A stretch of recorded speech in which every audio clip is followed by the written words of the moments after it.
بسم اللہ الرحمن الرحیم۔ ملفوظات سیدنا حضرت مسیح موعود 1 اپریل 1905۔ فرمایا کل الہام ہوا تھا محونا نارا جہنما۔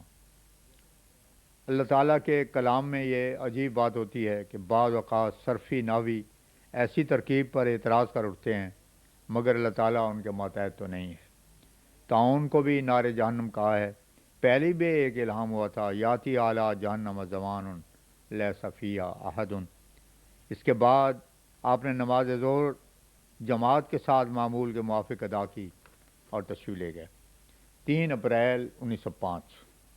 سید حامد شاہ صاحب سیالکوٹی کے تقرر مستقل برودہ سپرنٹنڈنٹ دفتر صاحب ضلع کی خبر حضرت کی خدمت میں سنائی گئی۔ حضور بہت خوش ہوئے اور فرمایا شاہ صاحب ایک درویش مزاج آدمی ہیں اور خدا تعالیٰ ایسے لوگوں کو پسند کرتا ہے۔ مولوی عبدالکریم صاحب کی علالت طبع کا ذکر تھا۔ حضرت صاحب نے ان کو مخاطب کر کے فرمایا میں نے آپ کے واسطے اس قدر دعا کی ہے جس کی حد نہیں۔ 4 اپریل 1905۔ صبح 6:15 ایک دفعہ نہایت زور آور حملہ زلزلے کا ہوا۔ تمام مکانات اور اشیاء ہلنے اور ڈولنے لگ پڑیں۔ لوگ حیران اور سراسیمہ ہو کر گھبرانے لگے۔ ایسے وقت میں خدا کے مسیح کا حال دیکھنے کے لائق تھا، کیونکہ احادیث میں تو ہم پڑھائی کرتے تھے کہ حضرت نبی کریم صلی اللہ علیہ وسلم ایسے آسمانی اور زمینی واقعات پر خشیت اللہ کا بڑا اثر اپنے چہرے پر ظاہر فرماتے تھے۔ ذرا سے بادل کے نمودار ہونے پر آپ بے آرام ہو جاتے، کبھی باہر نکلتے اور کبھی اندر جاتے۔ غرض اس وقت بھی نبی اللہ نے ہر ایک عارف ترساں تر والے مقولے کو عملی رنگ میں بالکل سچا کر کے دکھایا۔ زلزلہ کے شروع ہوتے ہی آپ بم اہل بیت اور بال بچے کے اللہ تعالیٰ کے حضور میں دعا کرنے میں شروع ہو گئے اور اپنے رب کے آگے سجود ہوئے۔ بہت دیر تک قیام، رکوع اور سجدہ میں سارا کنبہ کا کنبہ بم خدام کے گرا رہا اور اللہ تعالیٰ کی بے نیازی سے لرزاں و ترساں رہا۔ اللہ تعالیٰ نے اپنے فضل و کرم سے تمام مکانات اور جانوں کو گرنے اور طلب ہونے سے محفوظ رکھا اور کوئی ایسا واقعہ پیش نہیں آیا جیسے کہ دوسرے شہروں سے تباہی اور ہلاکت کی خبریں آ رہی ہیں، بلکہ ایسے مکانات جن کے پردے صرف ایک ایک اینٹ کے تھے اور کچھ پھٹے ہوئے بھی تھے اور بعض اینٹیں اکھڑی ہوئی یوں ہی پڑی تھیں، ان میں سے ایک اینٹ بھی نہیں گری، کیونکہ ہر 10 منٹ کے بعد بار بار زلزلے کا احساس ہوتا تھا اور تمام روز کچھ کچھ زلزلہ محسوس ہوتا رہا۔ اس واسطے حضور اقدس نے برعایت اسباب مناسب سمجھا کہ سہ منزلہ مکان میں رہنے کی بجائے اپنے باغ والے مکان میں 1-2 روز کے واسطے رہائش اختیار کریں۔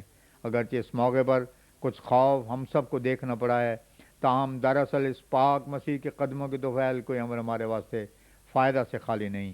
اول تو 3 اپریل کی رویا اس سے پوری ہوئی جو حضرت مسیح موعود علیہ السلام نے دیکھی تھی اور کی ایک کو سنائی تھی، اور جو یہ تھی کہ 3 اپریل 1905 رویا دیکھا کہ مرزا نظام الدین کے مکان پر مرزا سلطان احمد کھڑا ہے اور سب لباس سر تا پا سیاہ ہے، ایسی گاڑی سیاہی کہ دیکھی نہیں جاتی۔ اسی وقت معلوم ہوا کہ یہ ایک فرشتہ ہے جو سلطان احمد کا لباس پہن کر کھڑا ہے۔ اس وقت میں نے گھر میں مخاطب ہو کر یہ کہا کہ یہ میرا بیٹا ہے۔ تب 2 فرشتے اور ظاہر ہو گئے اور 3 کرسیاں ظاہر ہوئیں اور تینوں پر وہ 3 فرشتے بیٹھ گئے اور بہت تیز قلم سے کچھ لکھنا شروع کیا جس کی تیز آواز سنائی دیتی تھی۔ ان کے اس طرز کے لکھنے میں ایک رعب تھا۔ میں پاس کھڑا ہوں کہ بیداری ہو گئی۔ اس وقت حضرت اقدس نے یہ خواب سنایا، فرمایا کہ کوئی ہیبت ناک نشان ہونے والا ہے۔ اس کی تعبیر یوں ہے کہ سلطان احمد سے مراد ایسے دلائل اور برائین ہیں جو دلوں پر تسلط کرتے اور دلوں کو پکڑ لیتے ہیں، اور نظام الدین سے مراد ایسا نشان ہے جس سے دین اسلام کی صلاحیت ہوگی اور اس کا نظام درست ہو جائے گا۔ سیاہ کپڑے ظاہر کرتے ہیں کہ اب کوئی ڈرانے والا نشان ظاہر ہونے والا ہے، اور جو یہ کہا کہ یہ میرا بیٹا ہے اس سے یہ مراد ہے کہ یہ میری دعاؤں کا نتیجہ ہے، کیونکہ نتیجہ بچے کو بھی کہتے ہیں۔ اشتہار الوصیت میں جو ایک عظیم الشان پیشگوئی حضرت امام نے ابھی چند روز ہوئے شائع کی تھی کہ ایک شور قیامت برپا ہے اور موتی لگی ہوئی اور لوگ چیخ رہے ہیں، وہ پوری ہوئی۔ یہ اشتہار الوصیت اخبار الحکم مورخہ 28 فروری 1905 اور اخبار البدر مورخہ 5 مارچ 1905 اور ریویو آف ریلیجنس بابت ماہ مارچ 1905 میں شائع ہو گیا تھا۔ اس زلزلے کی خبر برائن احمدیہ میں بھی دی گئی تھی۔ غرض یہ ایک بہت بڑا نشان ہے جو خدا تعالیٰ نے ظاہر فرمایا۔ اسی زلزلے کا ذکر تھا۔ حضرت نے فرمایا کہ یہ قیامت ہے۔ جو لوگ قیامت کے منکر ہیں وہ آپ دیکھ لیں کہ کس طرح ایک ہی سیکنڈ میں ساری دنیا فنا ہو سکتی ہے۔ جب لوگوں کو بہت امن اور آسودگی حاصل ہوتی ہے تو وہ خدا سے اعراض کرتے ہیں، یہاں تک کہ خدا کا انکار کر دیتے ہیں۔ اس قسم کا امن ایک خباثت کا پھوڑا ہے۔ یہ قیامت لوگوں کے واسطے عذاب مگر ہمارے واسطے مفید ہے۔ پھر حضور نے سلطان احمد کو دیکھنے والا رویا بیان کیا جو الہامات کے ذیل میں درج کیا گیا ہے، اور میاں بشیر احمد صاحب اور شریف احمد صاحب کے خوابوں کا پھر ذکر کیا، اور برائن احمدیہ عیسیٰ پنجم کے سپنے کا ذکر فرمایا جس کا نام نصرت الحق ہے، اور فرمایا یہ قیامت ہمارے لیے نصرت الحق ہے۔ ہم صبح یہی مضمون لکھ رہے تھے اور اسلام پر پہنچے تھے جو برائن احمدیہ میں درج تھا کہ دنیا میں ایک نذیر آیا پر دنیا نے اس کو قبول نہ کیا، لیکن خدا اسے قبول کرے گا اور بڑے زور آور حملوں سے اس کی سچائی کو ظاہر کر دے گا۔ ہم یہ الفاظ لکھ ہی رہے تھے اور اس کے پورے ہونے کے ثبوت آگے درج کرنے کو تھے کہ یک دفعہ زلزلہ ہوا۔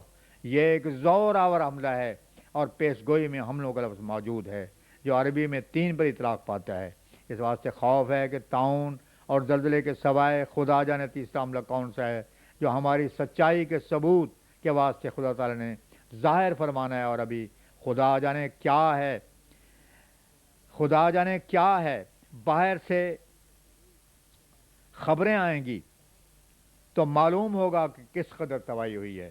ہم نے کل ہی کہا تھا کہ خواب سے معلوم ہوتا ہے کہ ایک ہیبت ناک نشان ہونے والا ہے۔ یہ ایک ہلاکت کا نشان ہے۔ جماعت کے سب لوگوں کو چاہیے کہ اپنی حالتوں کو درست کریں، توبہ و استغفار کریں اور تمام شکوک و شبہات کو دور کر کے اور اپنے دلوں کو پاک و صاف کر کے دعاؤں میں لگ جائیں، اور ایسی دعا کریں کہ گویا ماری جائیں تاکہ خدا ان کو اپنے غضب کی ہلاکت کی موت سے بچائے۔ بنی اسرائیل جب گناہ کرتے تھے تو حکم ہوتا تھا کہ اپنے دین قتل کرو۔ اب اس امت مرحومہ سے وہ حکم تو اٹھایا گیا ہے، مگر یہ اس کی بجائے ہے کہ دعا ایسی کرو کہ گویا اپنے آپ کو قتل ہی کر دو۔ یہ علامات جو پہلے سے شائع ہو چکے ہیں کہ مکذبوں کو ایک نشان دکھایا جائے گا، اور یہ ایک چونکا دینے والی خبر، یہ سب اب پورے ہو گئے ہیں، اور دیکھنے والوں کے واسطے کافی سے زیادہ سامان ایمان لانے کے پیدا ہو چکے ہیں۔ 5 اپریل 1905 سید امیر علی شاہ صاحب ڈپٹی انسپیکٹر کو مخاطب کر کے نہایت لطف و مہربانی کے ساتھ حضرت نے فرمایا کہ آپ کو کوئی تکلیف تو نہیں؟